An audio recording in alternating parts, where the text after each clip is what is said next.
are the sons and daughters of the soul. We are resilient and forever forward-thinking. We ask for nothing else than the opportunity to live and to create the lives that we were meant to live. We want nothing but an equal chance at options and possibilities. The same possibilities and options to live out our potential as our fellow man. We want to be heard, understood, and expressive in our reality. We are the future.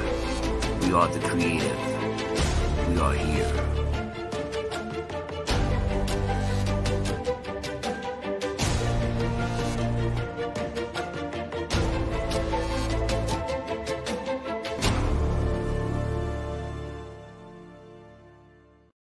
World Financial Group offers entrepreneurs from all backgrounds the opportunity to start their own business on a level playing field. Dr. Yana Woodhouse, receiving the WCM Wall Street Pioneer Award by the United Black Wall Street of America, Inc., is one of those entrepreneurs. I see WFG and TFA as a place where African Americans with an entrepreneurial mindset can flourish.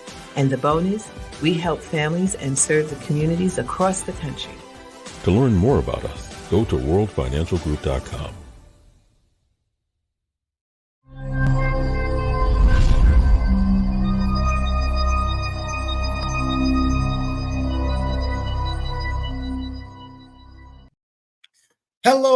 Hello, and welcome once again to another fantastic Tuesday where your host, Tyrone Glover, the Dress Down CEO, is pleased to be doing what I do best, which is helping you get prepared, helping you leverage your score, get to that next level, which is financial stability, financial wellness, financial freedom.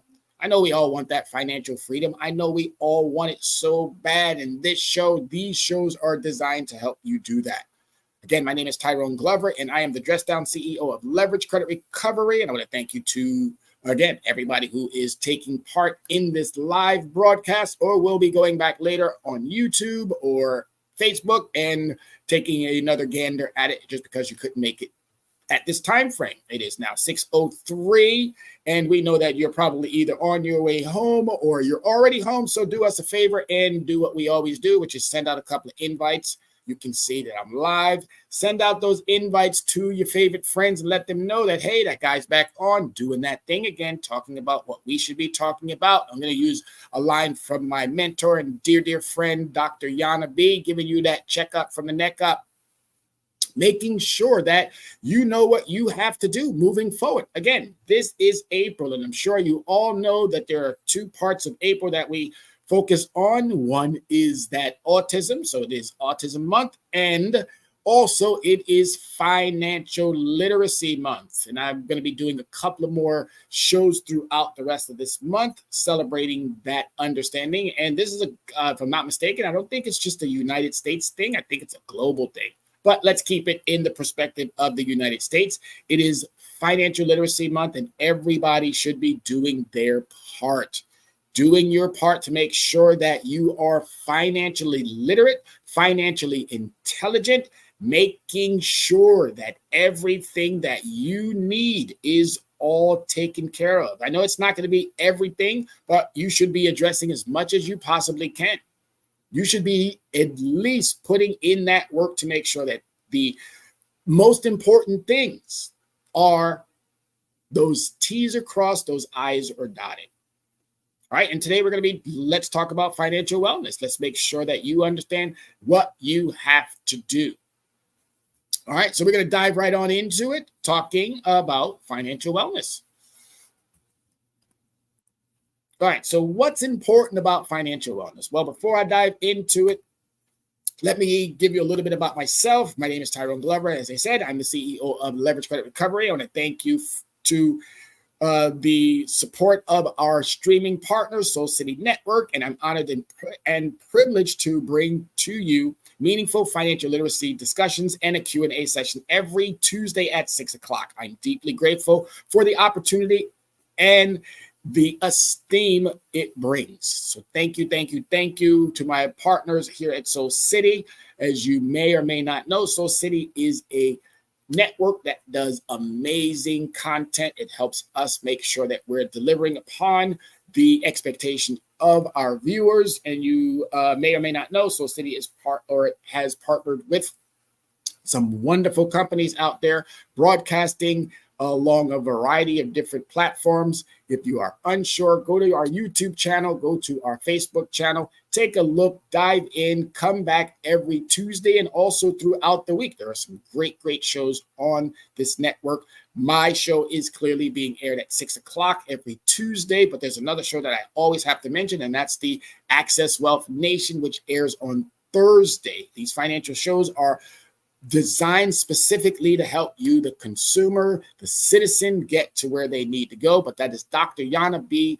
Woodhouse, her Access Wealth Nation on Thursdays at this very same time. Mine is Leverage Your Score on Tuesdays. Come back for more. All right, so what are we going to be talking about today? We're going to be talking about credit history. What is the difference between credit scores and credit reports? What are the different types of credit?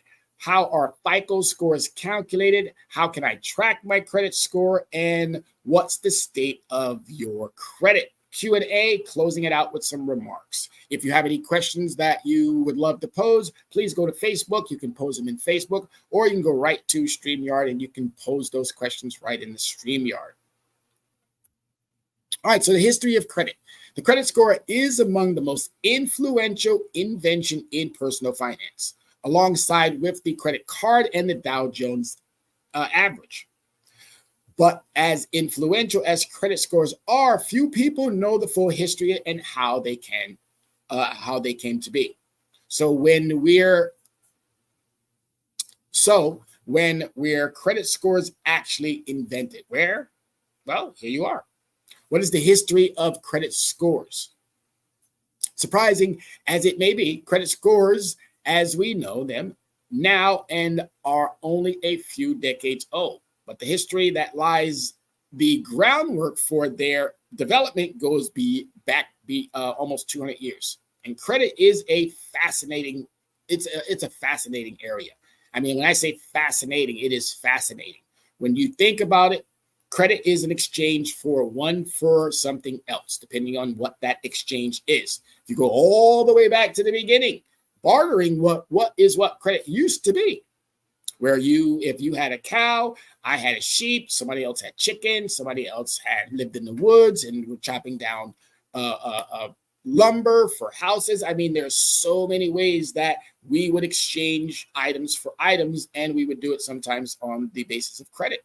So it's been around forever, but this scoring system is relatively new.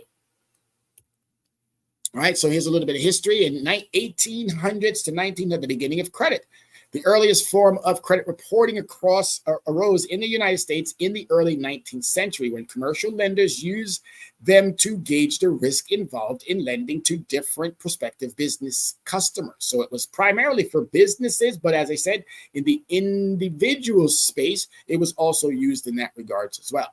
The first credit reporting agencies were small local merchant associations. They collected credit information about borrowers from correspondents across the country and sold it to banks and other lenders. So clearly you can see where the bank tie-in comes. By the mid-1800s, two of the most important credit reporting agencies were R.G. Dunn & Co. and Bradstreet. So that's funny that these companies now, they're still part of the business element, but there are also new elements that have arose for consumers, for the individual. Both these companies developed alphanumeric scores to predict the risk factors of commercial credit applications. But there were a far cry from the credit scores used today, and many cities accused the agencies of being unfair to certain demographics. And that word fair is a word that we should remove from our lexicon. Remove it. Things should not be fair any longer. Things should be equitable. All right? Equitable. We want equity. And that equity is going to help you with understanding a lot of the intricacies that tie into a lot of our financial hardships. All right? These individuals, unfair, and it's been unfair or it's been less equitable for individuals of color. And this has to change. So you can see credit has a long, rich history. since the 1800s. All right, history of credit, early 2000s or early 20th century, the birth of consumer credit reporting. The idea of consumer credit would have been foreign to most banks in the 19th century. The early credit systems mostly involved businesses that required loans to start and sustain their operations. But at the turn of the century, as workers began to earn more and new consumers' goods flooded the markets, retailers started expanding credit lines to individual consumers. And this is basically what I say always, law of population. Anytime you have more of one and there's a means for someone to capitalize off it, where they're going to use that to their advantage. And they've been using it to their advantage for a long time. There's some retailers hire some credit managers to evaluate the risk involved on a case-by-case basis using the methods developed by commercial credit evaluators in the previous century. So again, the system itself has only, in my opinion, it could have gotten much better if the greed and the power structure had subsided, but the greed and the power structure only got worse. So anytime you have greed, power, and control, you're going to get individuals who get taken advantage of. And this is, again, decades, centuries long. In the 1912s, these credit managers formed a national association to develop a standard method of collecting, sharing, and codifying information on retail debtors. One of the leading credit reporting agencies at that time was Retail Credit Company in Atlanta. Founded in 1899, the RCC would eventually change its name to Equifax. 1899. 1899. So Equifax has been around for some time frame. Right? They've been around for some time frame, and it's no wonder that they still get to operate in the manner in which they operate. Equifax is again, you can believe me or not believe me, but do your own research, do your own homework, as I tell everybody. Get to know the individuals that you're doing business with. Equifax is not your friend. They're not even close to being nowhere near your partner. And now we have two other ones that have emerged also through that time. So you have three of them now. So Equifax, and went on to become one of the biggest three credit bureaus still active today. And they're not bureaus, and I love to keep the word in there so that I can always reiterate the fact that they're not bureaus. These are individual companies that associated themselves with bureaus so that they could have this government tied to it, and they're not anything part of the government. Now, the government or the congressional leaders, they do invest in these companies. And it's hard to, and I'm going to constantly keep saying, Congress, you need to divest your investments because you're not able to walk and chew gum at the same time. And you're letting these businesses get over with egregious understandings. Egregious. Yeah, you might bring in new elements like the FTC, Federal Trade Commission. You might bring in new elements like the CFPB, the Consumer Financial Protections Bureau. You might bring in these illusions that the consumer is actually getting something, but those agencies themselves have been compromised. And it's sad. It is sad. If those agencies were really doing what they were supposed to be doing, these businesses that have been abusing consumers would not be doing what they're doing. So oversight is a huge, huge avenue in which we need to be focusing on so that consumers can start benefiting from all of their hard work and labor. In the realm and space of credit, we are working our butts off to get what in return? Literally almost nothing. All right, 1970 to 1975, the era of consumer protection. So in the 70s, after the RCC announced the computerization of its credit files on millions of consumers, Congress passed a series of consumer protection laws in response to complaints of subjective, unfair, and inconsistent credit decisions. And who do you think that subjective, unfair, and inconsistent credit decisions more or less harmed? Yes, exactly. Individuals of color and marginalized communities. Individuals of color and marginalized communities. The 1970s Fair Credit Reporting Act, the FCRA, and the 1974 Equal Credit Opportunities Act armed to discourage unfair credit reporting practices and protect consumers from lender discrimination. Those acts only embolden, and we were just talking about it, these acts only embolden because anytime you give the playbook to the actual individuals that you're supposed to be monitoring, you tend to allow them to get away with more egregious activity. And unfortunately, that's exactly what the 1970 the Fair Credit Reporting Act and the 1974 Equal Credit Opportunities Act did. It emboldened. It emboldened them because these individuals are brought down to Congress, and I'm talking about Equifax, Stranger and Experian, or anyone who abuses the acts that are there to protect us. And they bring them in, they fine them, they slap them on the wrist, and they send them back out there to abuse more. Habitual abusers. Habitual abusers, in my opinion, should be not given the opportunity to keep abusing. But while these acts regulated the Consumer Bureau's behavior, the three companies continued to expand their operations. 1975 to 1989, the first credit bureau FICO score. Throughout the 1970s and the 80s, the big three companies reporting agencies continued working to develop a consistent, automated, and unbiased credit reporting system to evaluate consumer credit reports, data, and assist in lending decisions. So just think about that for a minute. So they developed a consistent, automated, and unbiased, I doubt that very seriously, automated. So again, they've been using AI, they've been using technology for how long? Since the 1970s. And now all of a sudden that AI is now making its way into the space of consumers. Now all of a sudden it's a bad thing. It's only a bad thing when you give it to bad people who use it in the wrong manner. All right? Good things in yield good things out. It's just that simple.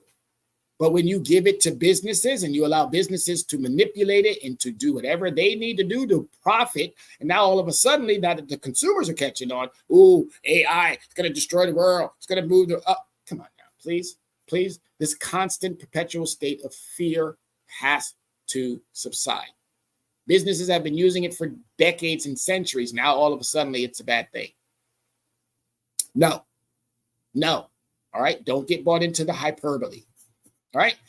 To that end, Equifax hired technology firms Fair Isaac and Corporation, known as the Fair Isaac Corporation, or better known as FICO, founded in 1956 by engineer Bill Fair and mathematician Earl Isaac. So there you have the Fair Isaac Corporation. So Fair being one of them and Isaac being the other, creating a corporation.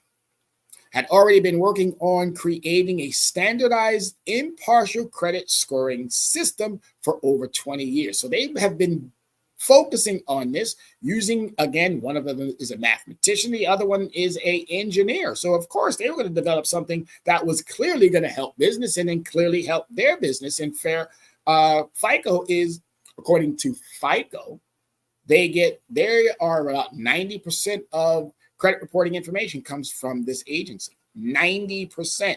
So bias, monopoly, would you say? I would agree. Yes. And their systems only have been designed and created to keep marginalized communities, African Americans, Hispanics, anyone who resides in that poor space.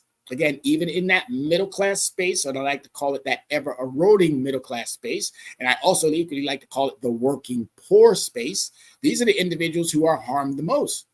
60 to 70 and possibly even 80% of consumers are harmed by these entities that, again, Fair Credit Reporting Act should be taken care of. The Fair Credit Reporting Act should be taking care of it. You know, there are 5 consumer reporting acts out there that are supposed to be taking care of you, and they're not.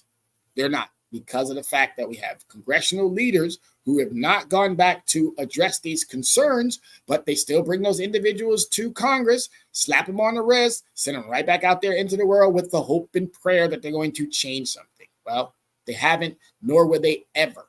And it's up to us, the citizens, now more than ever, to start diving deeper in and resolving our own concerns. You don't need a lawyer. You don't need a paralegal. You don't need and nothing against these individuals. I have nothing but the utmost and highest respect for anyone who gets into the consumer space and offers a service.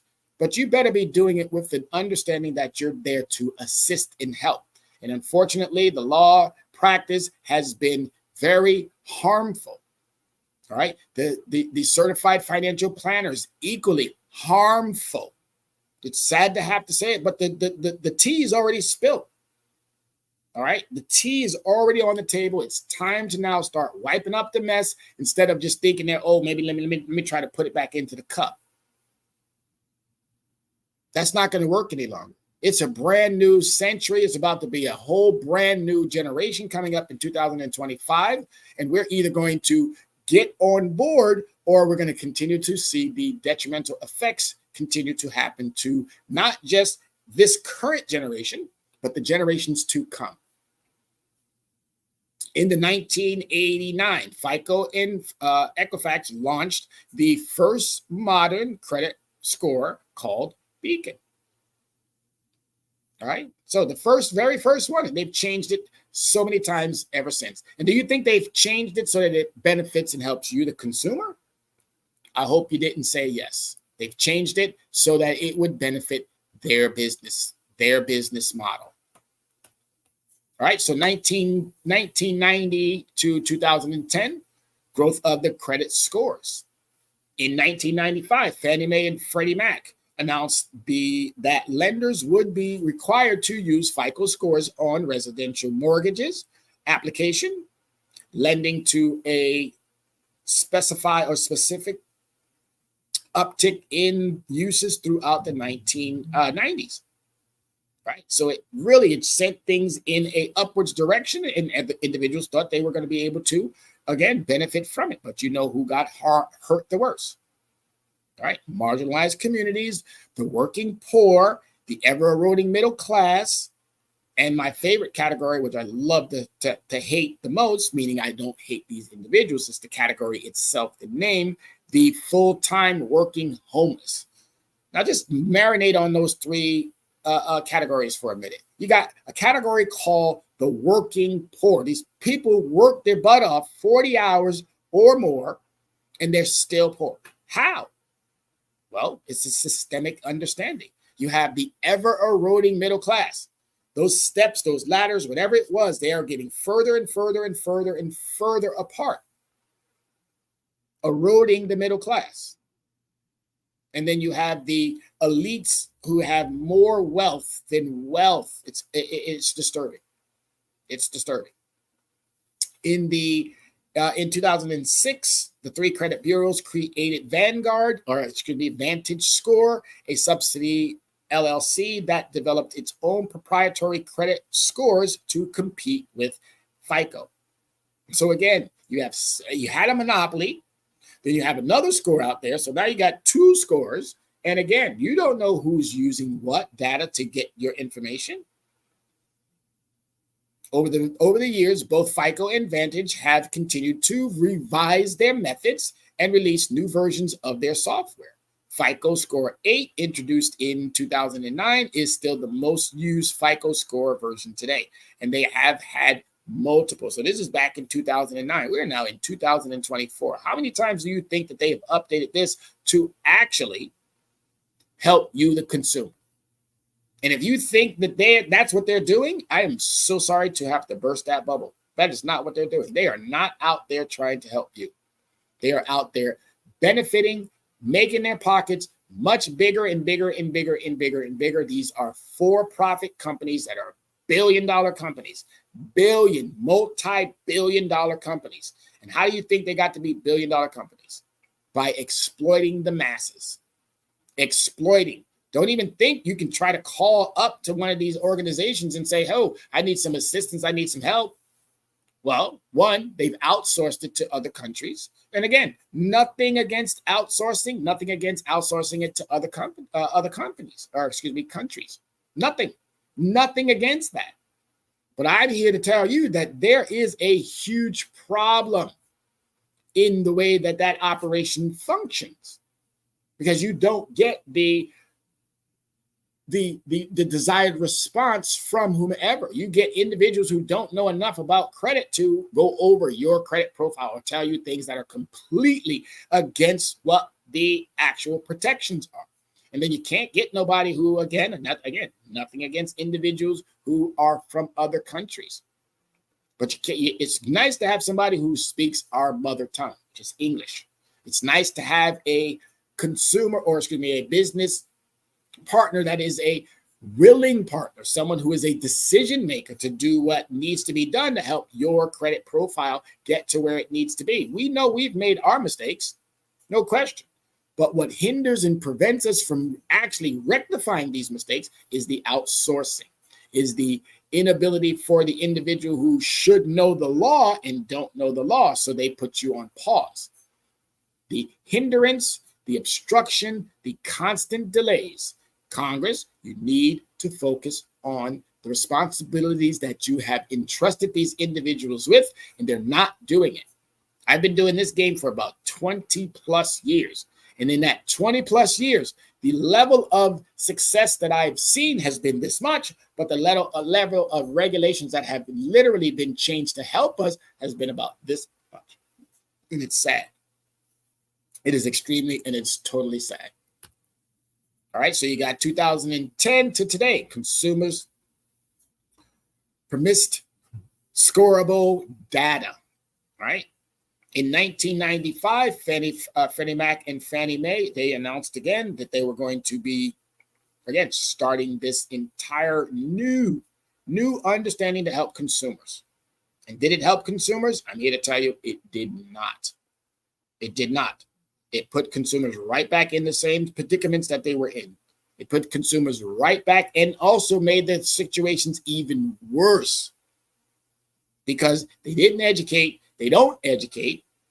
They don't do nothing that they were supposed to do. Absolutely nothing. And it's really, really sad that we now have agencies out there that won't even assist. I always ask the Consumer Financial Protections Bureau. I've always asked them, how is it that you guys do not do? You claim you're doing for us, but you're not really doing for us. The FTC, Federal Trade Commission, you're not doing for us. The attorneys generals, they're not doing for us, which they should. These enforcement agencies aren't enforcing absolutely nothing. So that's why it's incumbent for us, the consumer, to make the time to understand the data and the information that's in your credit report, and then do your due diligence on either removing things that don't belong there or arguing the fact that it needs to be updated to the degree in which it's going to help you with getting this credit score that you're entitled to. Credit is a rocket ship. It is not a roller coaster. And we've been on too many roller coasters throughout the decades when it comes to credit. These ebbs and flows, ebbs and flows. If you're doing the right thing, your credit should be going up. You should not have something like 23 different credit scores. For what? But yet none of you smart people out there, and I keep asking you, all of you, I want the Jamie Dimons. I want the CEOs of all of these financial institutions. I want Equifax, TransUnion, and Experian CEOs. I want all of the heads to literally join me one day, have a conversation, have a sit down with me. Let me bombard you with some real questions that consumers have asked me, and I would love to be able to ask you.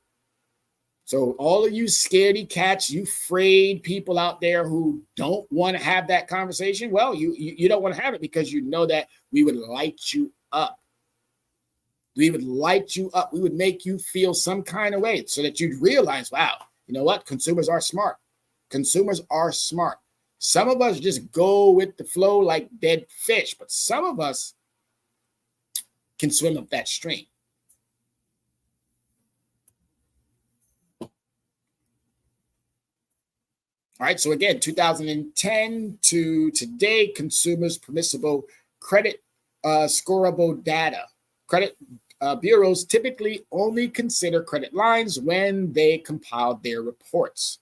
But in recent years, they've introduced programs to let consumers add other types of accounts to their credit reports as a way to help improve their credit score calculations.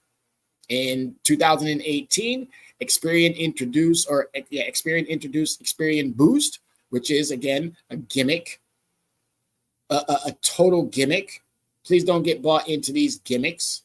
Experian also has high-priced or high-paid actors who get out there and say, "What's in your wallet?" Or who get out there and say, "I bought the team."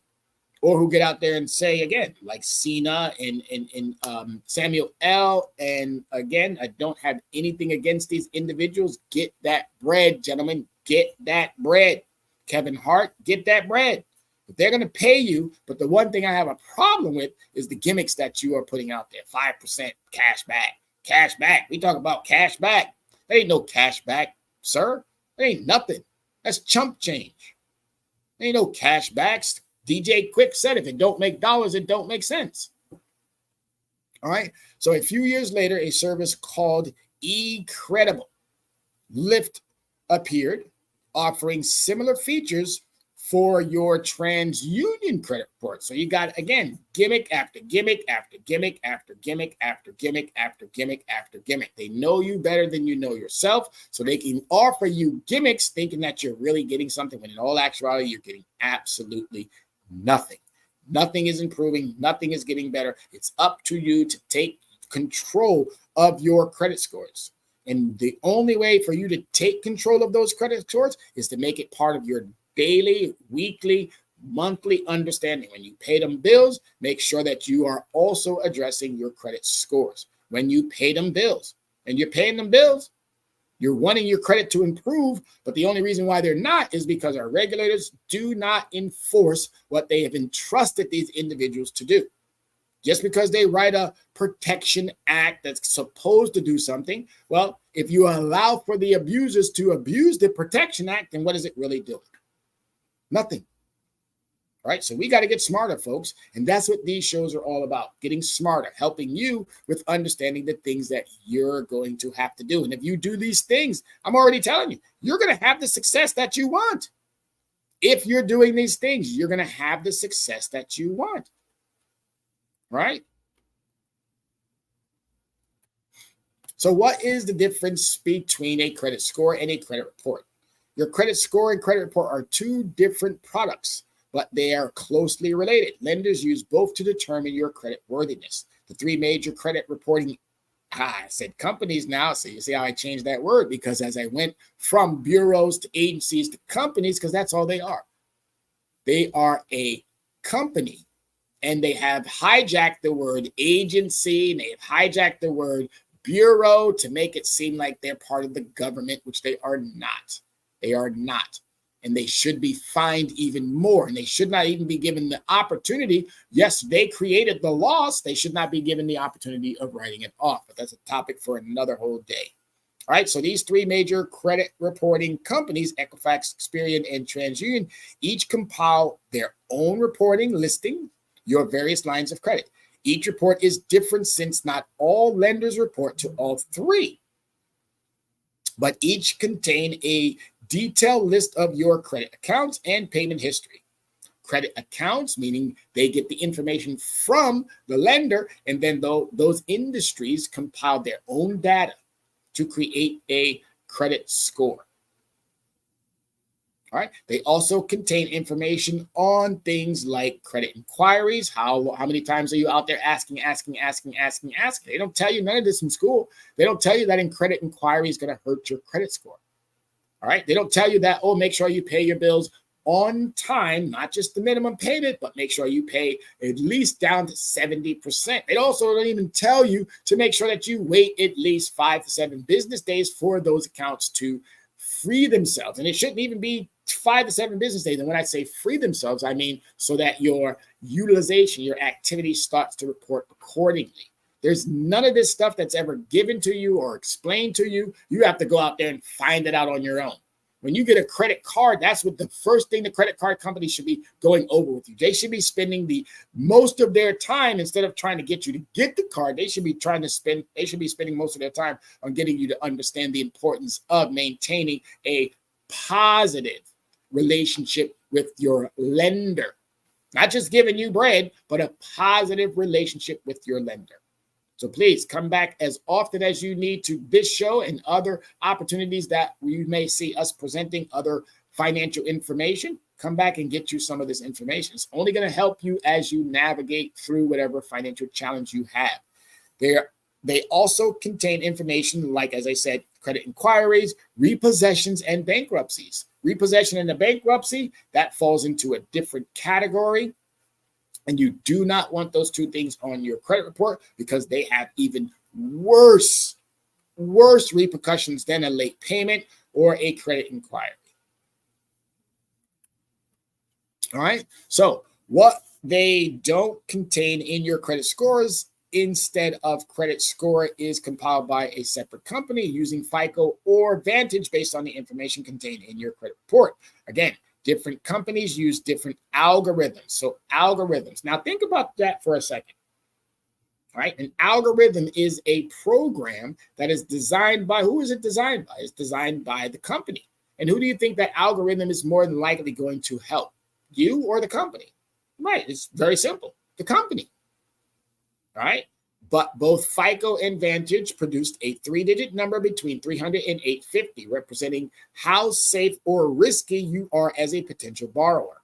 Now, you used to have these letters like our government has: AAA, AA, single A, triple B, double B, single B. And all they did was change that process, kept it with the businesses, but then they changed the consumer portion, started coming up with these numbers that their algorithms and their AI intelligence had created based off of their information, not yours, based off of what they wanted to, again, to keep individuals at bay, right? To keep marginalized communities at bay. They didn't want marginalized communities to understand the full ramification of these numbers.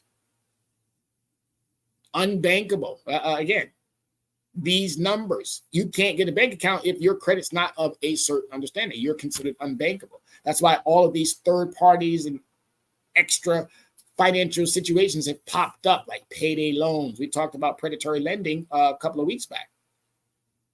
All of these other nuances entered into the financial space that should have never been able to get into the financial space.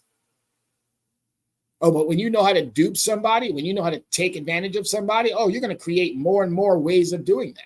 We have to create more and more ways of tearing down these types of understandings that are preventing you from that pursuit of happiness, that liberty, that financial freedom, those things. We need to remove these elements. And if these companies can't do it, then that's going to be up to us to make sure that these companies do not exist. It's not that hard. It's actually pretty simple. All right.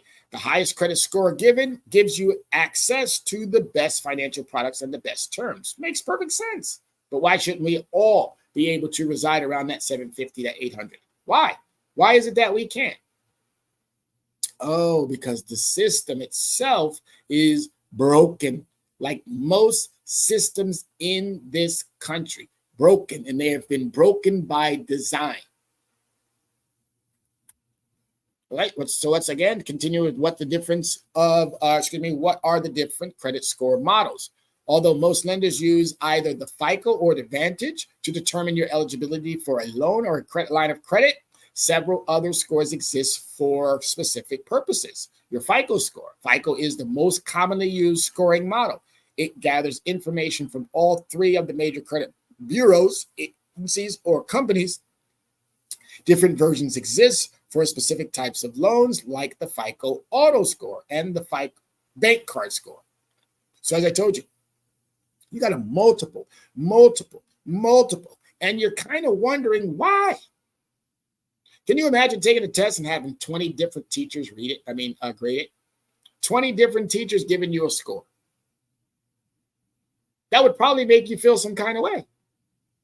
Especially if none of those teachers didn't, or if all of those teachers had their own scoring models that they were using. Glad that we don't teach like that. All right, so you got the Vantage score. The big three credit bureaus created the Vantage score to compete with the popularity of the FICO score. The most recent version of the Vantage score is the 4.0. There's a plus score. Plus score was developed by Experian for consumer education purposes. Oh, God, please, let's not even go down that road when it comes to student loan debts. Biden is doing a fantastic job with eliminating some of the interest. He's doing a fantastic job with eliminating all of the debt if necessary. But what's still not happening is that the information is still staying on that individual's credit report. So Biden, again, if you need my assistance, if you need my help, Erykah Badu has given everybody the permission to call Tyrone. You need to reach out, sir. The White House, whomever, needs to reach out. You talking to somebody who knows the inner workings of, and I would love to be able to help our citizens. I don't give two flying farts about these companies because they've made billions upon billions upon billions of dollars. And the last thing that these individual companies should be doing is having the opportunities to make even more. Knowing the egregious attacks that they've had on millions, tens, if not hundreds of millions of consumers over their existence. It's a travesty, and it's only going to get worse if we, the consumers, do not get in front of our circumstances to prevent further harm and hardship that is going to happen. It's going to happen.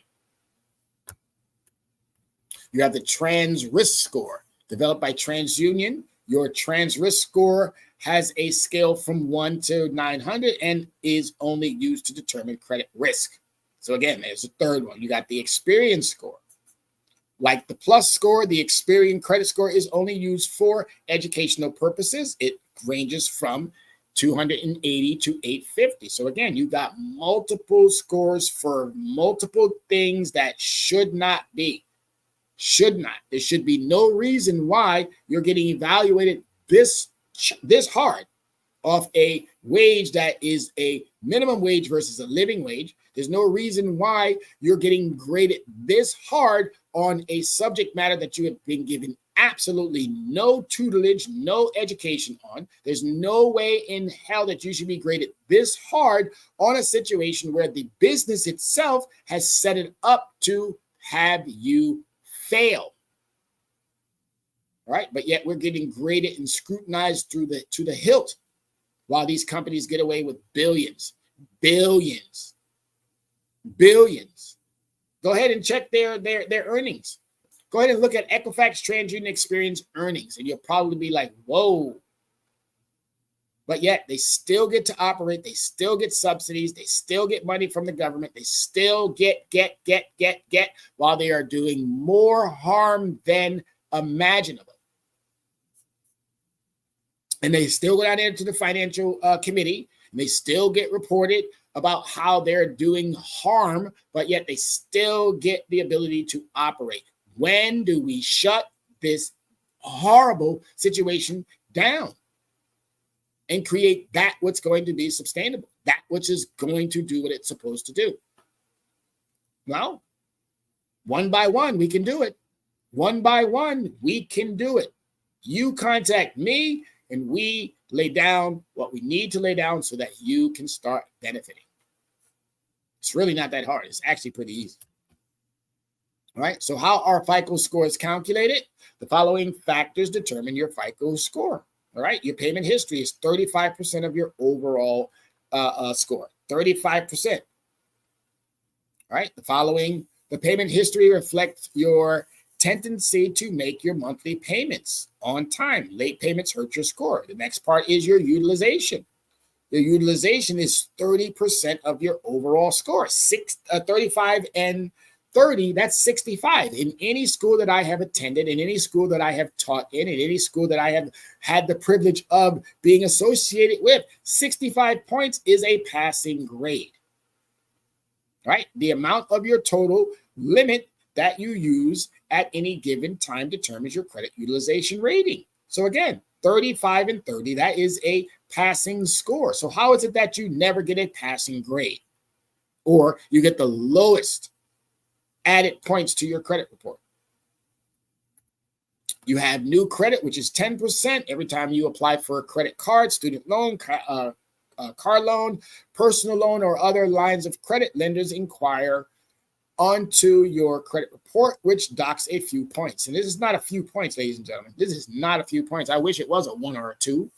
You lose quite a bit of points. The whole system itself was designed to hurt marginalized communities. It was designed to put those in the working poor category at a disadvantage. It was designed to equally help erode the middle class. And it was definitely designed to keep the full-time working homeless out of a decent resident or a residence, right? You got your credit mix. This is what your salads look like, right? I like tomatoes. I like cucumbers. I like cheese, a variety of different cheeses. I like spinach. I like iceberg. I like an assortment of meats in my salad. So your credit should have that same type of a mixture. And if you have a nice credit mix, that's again, your credit mix varies to the varieties of different types of credit accounts you have, like credit cards, lines of credit, or different types of loans. Right? The more varieties, the better your score. The more varieties, the better your score.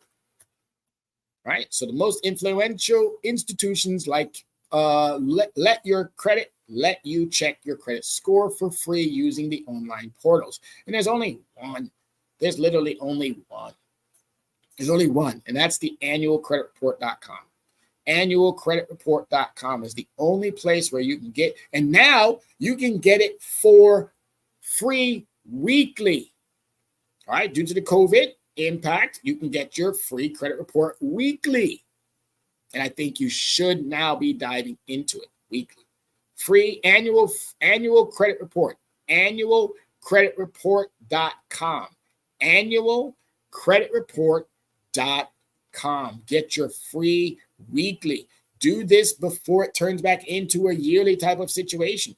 Get this report and start breaking it down. And if you don't know how to read your trade lines, definitely reach out to Leverage Credit Recovery, reach out to Soul City Network, do your due diligence, and let us help you manage this the way that it was intended for it to be managed prior to it turning into there's a expletive that I don't like to use, but before it turned into a blank show, okay?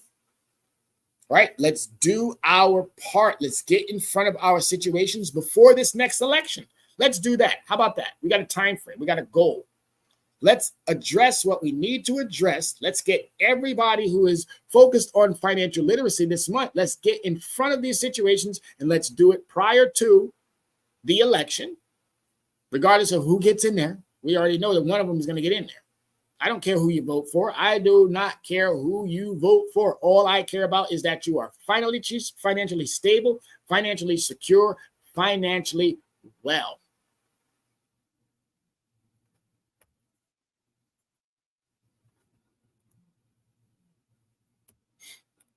So we are coming now to the final portion of the show. The floor is yours. You know you have a question. So if there's anybody out there who has a question, please do not hesitate. Drop us a question in that question area, and I'd be more than happy to answer any questions that might appear. And I'll just keep going until if one or two or more questions do pop up. This is that time frame, folks, and I know that you have questions. I know that you're worried and concerned, and it's okay. I tell my students all the time, it's about your questions, knowing what you need to know, because if you know what you need to know, you're going to be able to navigate through whatever is thrown your way.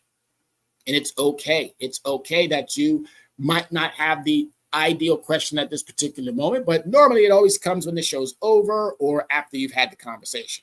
Ooh, I wish I could have asked X, Y, and Z. Or, ooh, I wish I could have asked that. Well, we know you got questions. We know you have questions about Equifax, TransUnion, and Experian. We know you have questions about interest rates or inflation. We know you have questions about inquiries. What is a late payment? What is a charge off? We know you have questions about the variety of different things inside your credit report. And matter of fact, I'm glad someone brought that up. We're going to do a show, not next week, but the upcoming weeks, about your trade lines. What are they? How do they apply? and what are the things that you can do to get a trade line either removed once it has hit a negative status, or if it's just some personal information that you want to get off. Personal information is relatively easy to get off. But as I said, due to this outsourcing, unfortunately, individuals can't get these things removed. Why? Because of the fact that, again, these algorithms, these designs, there's a thing out there called e-Oscar. Now, how does a company get to create a mechanism that supersedes the actual laws? Well, that must mean that somebody who makes the laws must allow for them to do these things. And that should be, in my opinion, that's in the gross overreach of their responsibilities of the enforcer, definitely, and definitely an overreach by the company that's supposed to be doing what it's supposed to be doing, which is helping you, the consumer. Helping you, the consumer. And unfortunately, they're not doing that. And who is it impacting the most? It's impacting marginalized communities. It's impacting the African-American community. It's impacting the Hispanic community. It's impacting a variety of different ethnic groups who might reside in those areas of which I've already said. The ever working poor. I'm going to constantly keep putting that out there. The working poor. How do you work and still be poor? I'm lost at that. How do you work and still are part of a category called the ever-eroding middle class? How is that? How do you work and sustain a life when you are residing in a category that won't even allow for you to get a decent residence? The full-time working homeless. You've seen the homeless situations. People sleeping in their cars, people sleeping in tents. Thank goodness for warm climates. It's sad. It's sad that we constantly keep saying that we're the biggest, the baddest, the best nation on the face of the planet, but yet we still deal with 60, 70, almost up to 80% of consumers who don't have the basics of when it comes to financial literacy. The basics. This April Financial Literacy Month must be about making sure that we resolve as many concerns as possible. So if you have a nonprofit organization, if you have a church, if you have a school, if you are a private citizen, if you are a company, reach out to Soul City Network, reach out to Leverage Credit Recovery, reach out to Access Wealth Nation, reach out to a trusted body that you already know and ask those questions. How can I resolve my credit concerns? First and foremost, you have to be able to address them yourself. You have to be able to say, you know what? I've made some mistakes. And I've given everybody the playbook already. Own up to just your 10%, because the 90%, you don't have to take on that. That's not yours. That's not yours. Own up to your 10%. And I'm still going to constantly keep challenging Equifax, TransUnion, and Experian. I'm still going to keep asking the Financial Committee in Congress to invite me, because I would love to reclaim my time to literally sit and lay down the law about what you guys have not done, what you have allowed to continue under the watchful eye of your institutions. But you're watching your pockets get bigger, and you're leaving out the fact that you were there to enforce. As much as I appreciate all of the agencies that are out there, I am a veteran. I am a soldier. I rose that hand and I put it on it. And I said, I will defend this country against all enemies, foreign and domestic. And currently, to date, I am not worried about our foreign enemies. I am worried more about our domestic enemies who have played us for fools. This April Fool's I did a show that more or less highlighted some of the shenanigans that go on. We're the ones being played as a fool by companies who claim that they're doing us a service. They're not doing us a service. They're making sure that their pockets stay full. They're making sure that their bottom line and their investors continue to capitalize. They're not making sure that we're okay. In Congress, you need to stop allowing these types of egregious overreaches. The best practices are about best practicing how they can take advantage of consumers. And the credit reporting agency needs to, or these credit reporting companies needs a complete overhaul. And if you guys can't do it, I know for a fact that we, the consumers, will put that pressure on to change some of these detrimental results that are, again, 60, 70, 80% of the nation are experiencing. This doesn't sit well with me, and it won't, and it shouldn't sit well with you. All right, so I'm still waiting on one of those questions. If anybody has a question, do not mind, but we're going to go ahead and give you some contact information. So I want to thank you for tuning in. As always, I am the most humble, the most genuine person when it comes to these spaces in which I get to present my information. I am so grateful to Soul City Network. I am so grateful to the other platforms that are out there like YouTube, like Facebook. As much harm as they have done, they're still very valuable to our content that we put out there. I am so grateful to the Yonkers Public Library that has also equally given me some space on Saturdays. Every single Saturday, I am at the Yonkers Public Library doing what I do best, which is giving away that free information. Like right now, free. If you take this and you apply this much, and I know it's this much, but if you apply just that much, guess what you're going to start seeing? Success. You're going to start seeing success if you get out of your way. So how do you get out of your way? Well, you reach out.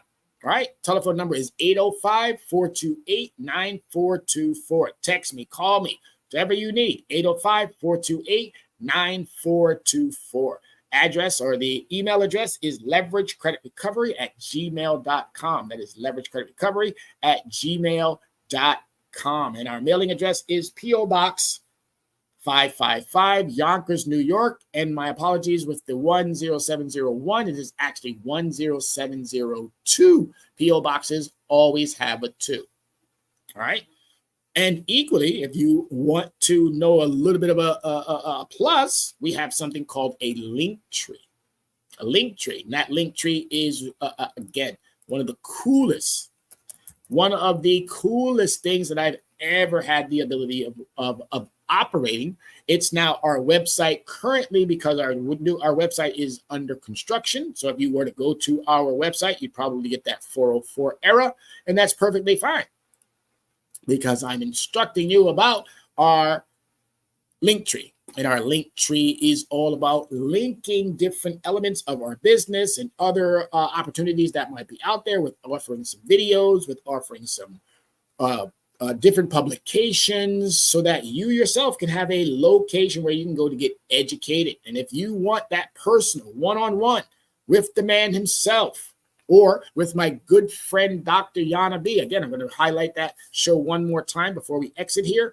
Dr. Yana B. is an amazing financial personality that every single person under the sun should get to know. Get to know her through her fabulous work by going to her website, Anaj Enterprise. Get to know her by her fabulous work on Soul City Network on Thursdays, where her show is presented, and it is called Access Wealth Nation. She's got a beautiful book out. Well, 2 versions of it. One is Stop Being a Sucker for the overall general population, and she's got another one out that's specifically designed for women.